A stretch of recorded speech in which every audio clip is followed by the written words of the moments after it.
A very warm welcome to all of you. Today I'm going to be starting with my lecture in advances in endodontics. So this is a two-part lecture. So by the end of the lecture, you would have gained a little bit of insight into some of the advances made in our field with aspects to diagnosis, working length determination, cleaning and shaping, and obturation. So these are the contents. So you have the advances in the diagnostic devices, digital imaging devices, and the injection techniques, irrigating devices. Then of course we have our electronic apex locators and advances in cleaning, shaping, and obturation. So coming to the advances in the field of diagnosis, I'm sure you are all aware of transillumination. It has been covered in your year 4 as well. This test, as you know, it helps to identify your crown fractures because when you shine a very bright light through the tooth, the fracture line will not be able to transmit this light. So you will be able to see this contrasting dark and light areas at the fracture site, as it is very evidently clear in the picture on the right. So it can also be helpful in detecting your interproximal caries. So that those photos will be coming in the later slides. So all you have to do is just direct a high intensity light directly on the surface of the tooth, preferably at the level of the CEJ, so that you can gain the visibility for the entire tooth surface. Coming to fiber optic imaging, so the components are, it has a camera, a light source, and a monitor. Yeah? So where you can actually control and see the results. So it is used for your intraoral visualization. So basically they are composed of these thin fibers which are flexible, and they are made of high quality glass or plastic, and they are very small. They can be as small as 0.01 mm in diameter, and yeah, so they can be primarily used for detecting your interproximal caries, like I was mentioning in the previous slide. So fiber optics, they are however nowadays also used for illumination in conjunction with your handpieces. So I'm sure a lot of you would have seen the air rotors which have a small LED light as well, which is attached at the head. So as soon as the turbine starts the aerotor, along with the water spray, there is also a beam of light which is shining. So it gives you an adjunctive illumination as well. Yeah. So as you can see in the photos, it's very useful for detecting your interproximal caries, and it can also help you evaluate the existing restorations as well. So if you are shining the light interproximally in the areas of interproximal restorations, so you can actually see whether there is secondary caries or marginal caries along the lines of the restoration. So you can take the necessary action. Coming to laser Doppler flowmetry and pulse oximetry. Sorry. So as we all know, the true vitality tests are the laser Doppler flowmetry and the pulse oximetry, because the electric pulp tests and your thermal tests, they are not reliable in diagnosing the pulpal status, because they only provide information about the nerve supply to the teeth. They do not clarify whether there is any blood supply left to the teeth or not. So they can never be called as the true pulp testers. So, and even in the cases of teeth which have been traumatically injured, or the teeth which have immature root formation, or teeth with open apex, that is your blunderbuss canals, in such cases your electric pulp testers and your thermal tests are unreliable, which is why we require the true pulp testers like laser Doppler flowmetry and pulse oximetry. However, they are quite expensive and not easy to procure, yeah, because they assess the blood supply of the tooth. So what is laser Doppler flowmetry? It uses an electro-optical technique. So you have to put a fiber optic probe against the tooth surface. A light is shown from the laser, okay, and it is transmitted through the crown towards the dental pulp with the help of this probe, which also returns the light which is reflected after the light hits against the dental pulp, and it is reflected back to the flow meter, that is the part of the instrument which actually evaluates the blood flow. So this light reflected, as you know, the blood, that is the pulp, will have the RBCs, and RBCs, that is your red blood cells, they are not stationary, they keep moving, yeah, they keep flowing inside the blood. So this light reflected from the moving RBCs will show a shift in the frequency, and this is nothing but your Doppler effect. And the light which is reflected from your stationary objects, so you might have nerve fibers, or you might have other components in your blood which are stationary and which did not move. So this light will remain unshifted.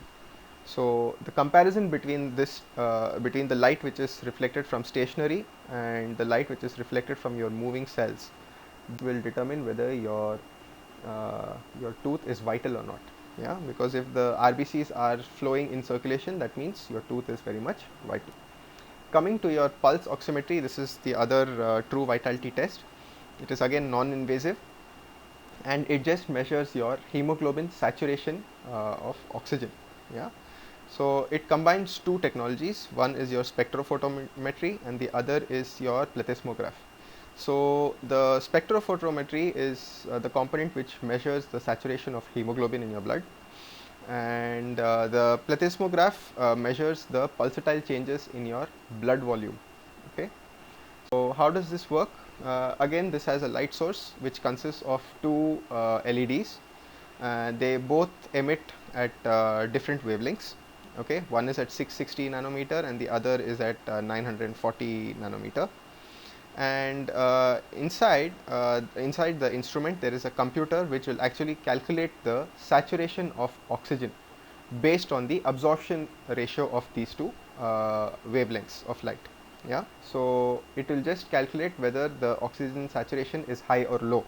So dependently it will show whether the tooth is vital or not. So the higher the saturation, the more the probability that the tooth is vital. Yes, so these are extremely reliable, but of course they are expensive as well.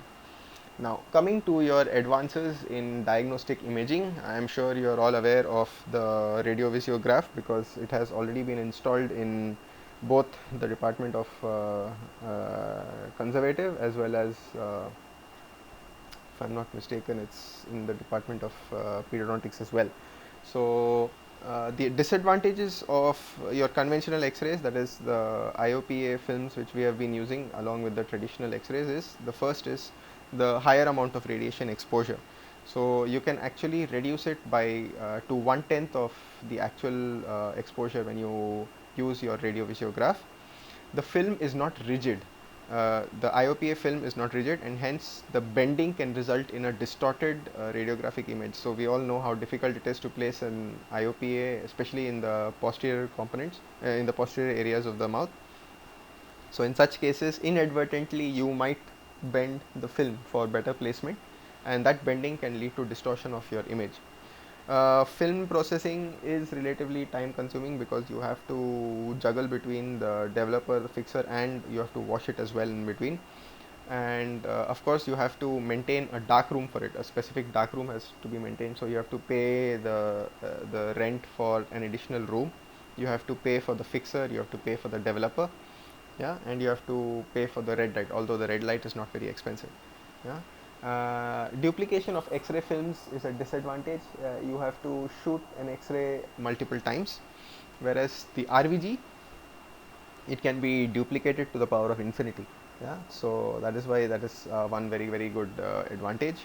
So what are the advantages of having your digital radiography? There is a reduced time between exposure and image formation. So as soon as you shoot the image, you don't have to waste time in developing it. The image will be readily formed on your screen. The reduced dosage, it is 1/10 the value when compared to your traditional IOPAs. you have imaging tools which will help you to estimate your working length. So you can also use your scale, you can increase or decrease the contrast to actually appreciate the periapical region, so on and so forth. You don't need to do your chemical processing, so you don't have to worry about even the disposal of your spent chemicals, that is your radiographic fixer and developer. The images can be duplicated as many times as you want, and of course they can be stored and retrieved as and when you want. Enhancing of the image, like I said, the color, the scale for the measurements, everything can be manipulated digitally. So what are the components of your radiovisiography? It consists of 4 basic components: the X-ray set with an electronic timer, an intraoral sensor, that is what you place inside the patient's mouth, a display processing unit, that is your computer screen, and of course the printer if you want to print out the images. So this computer chip, that is your intraoral sensor, it is composed of a charged coupled device which captures light which is emitted from a phosphor plate which is placed just behind the sensor when it is hit by the X-rays. So what happens is, as soon as the X-rays hit this phosphor plate, it emits light, and this light is captured by your charged coupled device. This light is then transmitted to the computer, which is then digitized and displayed in the form of an image on the computer screen. So this is how your digital radiograph works, your radiovisiograph. So as you can see in the diagram, you have the X-ray source, that is your X-ray tube, and of course you have your sensor which is to be placed inside the patient's mouth, which has both the charged coupled device and the phosphor plate, which when is exposed to X-ray emits light. The phosphor plate will emit light which is captured by this charged coupled device, and it is transmitted to the screen, and after digitizing you can appreciate the image on the screen. And then of course if you wish to print the image, you just have to connect it to the printer, and you can have as many copies as you want. Now coming to your advantages in the field of injections, we have one which is known as the Stabident system. It is a refinement of your conventional intraosseous injection technique. Okay, so basically it is nothing but you are going to be drilling a very small hole into your bone. This is preferentially done in the mandible because the mandible has denser bone, and sometimes the LA may be ineffective. So in the maxilla, because the bone is very porous, your local anesthesia tends to flow more freely, and because of which it is able to perfuse through tissues, and it is able to give the desired anesthesia almost all the time. The mandible, however, is a different story altogether, and because of the density of the bone, the higher density of the bone, it is difficult sometimes to actually achieve your anesthesia, which is why this recent advance was invented. So it consists of a perforator and an injector. So the perforator is used to actually drill the bone. It is a very small wire, a 9 mm 27 gauge wire. So you can imagine the size of the orifice. So as soon as an orifice is created in the bone, the injection is fit into the orifice, and you are just injecting the local anesthesia directly into that perforated site, because of which the local anesthesia will have better action.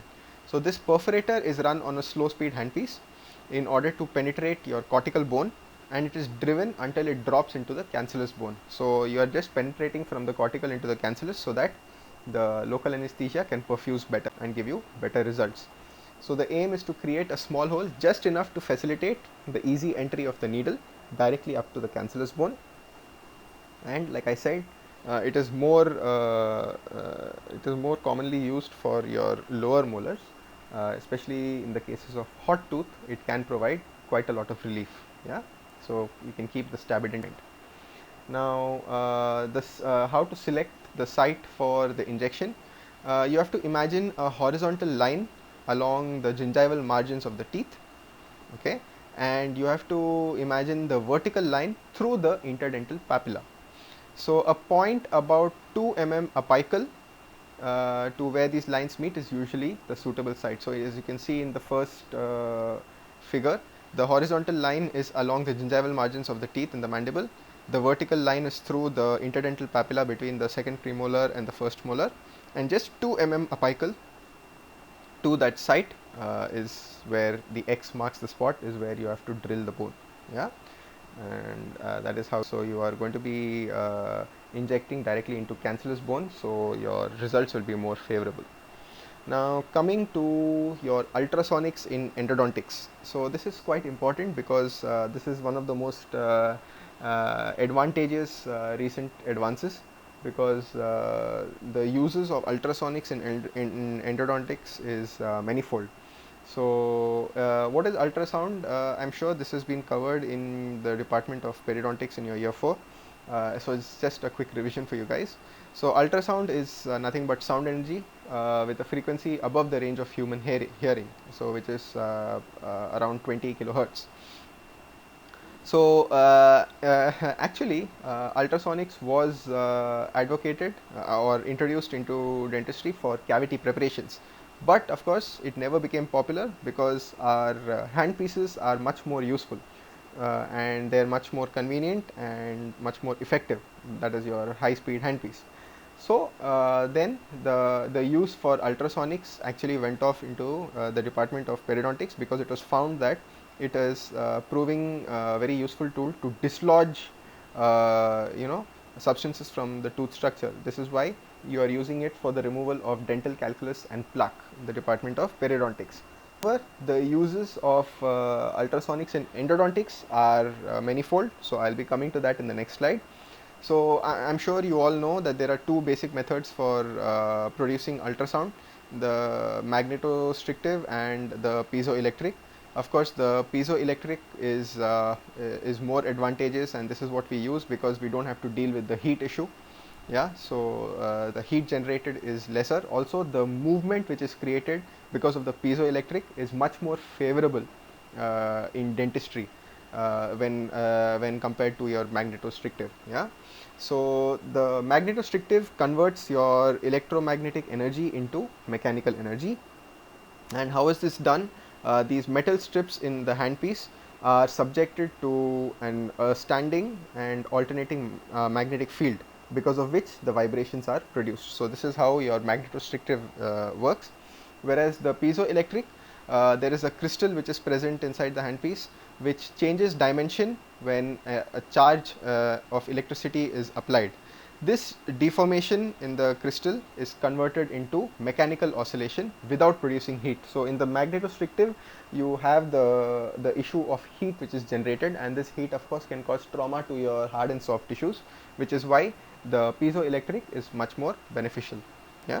So now this is the list of the most frequent applications of ultrasonics in endodontics. The first is your access refinement. That means you can refine your access cavity prep. You can use the help of ultrasonics to find your calcified canals, and you can use it to remove your attached pulp stones. So when you have performed your access cavity prep, the chances of finding the canals are significantly higher when it comes to using ultrasonics. So if you are impatient and if you continue to try locating your canals with the help of the handpiece and the burr, it will inadvertently lead to the perforation, which is why we tend to use the ultrasonics. And if you do not want to use the ultrasonics, at least stick to your dental explorer, or that is your endodontic explorer, or a sharp straight probe, because if you continue to use your handpiece and the burr, you will perforate the floor, and then of course the management is a whole new story, and it is much more difficult. You can also use the ultrasonics to cause vibrations and detach the pulp stones from the chamber. So in case you want to use in case you come across a tooth which has been under chronic irritation for a long time, chances of finding pulp stones in the chamber are significantly high. So if you do not wish to use the spoon excavator, if you are scared that you will damage the floor of the chamber, in such cases you can also use your ultrasonic tips. Of course, the ultrasonic tips which are used in endodontics are not like your ultrasonic tips which are used in perio, because endodontics you have everything which is a very small size. So the ultrasonic tips, of course, are also very very thin, very very narrow. So you can actually attach these ultrasonic tips in the junction between the pulp stone and the pulp chamber, and with the ultrasonic movement you can actually dislodge your pulp stone. Calcified canals, again, you can actually use your ultrasonics to trough through your dentine without causing major damage, and you can actually find your calcified canals. Yeah. Removal of intracanal obstructions, you can use your ultrasonics to remove separated instruments. You can use them to remove your root canal posts. Silver points, I'm sure you all know what silver points are. These were the materials of choice for obturation initially, but of course because of their corrosive nature and difficulty to remove the silver points for retreatment, they have been substituted with your now universal gutta percha and root canal sealer. And it can also be used to remove your fractured metallic posts. However, all of this is easier said than done. Removing a separated instrument with the help of an ultrasonic, this can be done preferably if the instrument is separated in the coronal to the middle third. Okay, in the apical third, it's a whole different story altogether. Because the ultrasonic tip actually has to reach to the apical third, which is not very easy because of the curvature and the complex anatomy, especially when it comes to the posteriors. Removing root canal posts, of course, yes, you can use the ultrasonics. You can try to break the junction between the post and the adhesive which has been used to lute the post into the canal. So if cracks develop inside the adhesive, most of the cases it's going to be GIC or compomer. So in that case, if you're able to weaken the adhesive material and the luting agent, then it improves the chances of you retrieving your root canal post also. Yeah. You can use it to activate your irrigating solutions. So when you have your irrigants like sodium hypochlorite and chlorhexidine, generally we use our passive mode of irrigation. That means we are just using our normal syringe. However, even if you use your normal syringe and you have dispelled the irrigant into your root canal, you can increase the efficiency by actually activating it with the help of your endosonics or your ultrasonics in endodontics.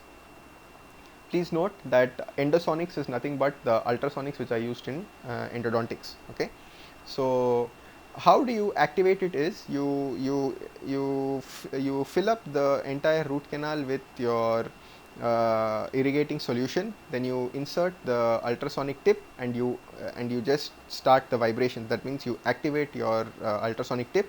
This will also activate your irrigating solution, so the efficacy increases manifold. Yeah. You can also use your ultrasonics for condensation of gutta percha. So this is used preferably for your surgical endodontics, where you would like to condense your gutta percha in the retrograde direction. So this will be covered in your surgical endodontics. Placement of your mineral trioxide aggregate. Again, mineral trioxide aggregate is generally used for as a root end filling material. However, a mineral trioxide aggregate can also be used for apexogenesis and apexification now. So even if you want to place it inside the pulp chamber, or if you want to place it just as in a normal cavity also, you can use your ultrasonics to actually place the mineral trioxide aggregate. Because of the thin tip, it will be able to easily place your mineral trioxide aggregate. Okay. For surgical endodontics, you can use your ultrasonics or your endosonics for your root end cavity preparation. You can use it for refinement and placement of your root end obturation material. So your root end obturation material is nothing but your MTA and biodentine. Your root end cavity preparation, so after you have, basically in your surgical endodontics, you have to do something known as root end resection, wherein at least 3 mm of your root end tip has to be cut, and that is to get rid of all your apical ramifications and lateral and accessory canals, because 98% of the lateral and accessory canals are located in the root end, that is the 3 mm root end of your tooth. So to get rid of that, so that you prevent your subsequent infection, you have to do your root end resection. So after you do your root end resection, you can do a little bit of root end cavity preparation, because you have to create a cavity in order to place your root end obturating material, that is your MTA. So to do the cavity preparation, you can use your ultrasonics, and of course you can use it for your root canal preparation also. So ultrasonics can help during your cleaning and shaping as well. So of course when you are using your rotary files, if you use your ultrasonic tips to activate your root canal irrigants also, the outcome, that is your prognosis of your root canal treatment, also increases manifold. Okay, so this is it for today's lecture.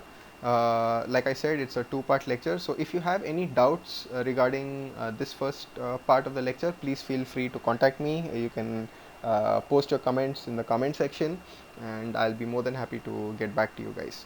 Okay, so until next week, stay safe and take care, guys. See you.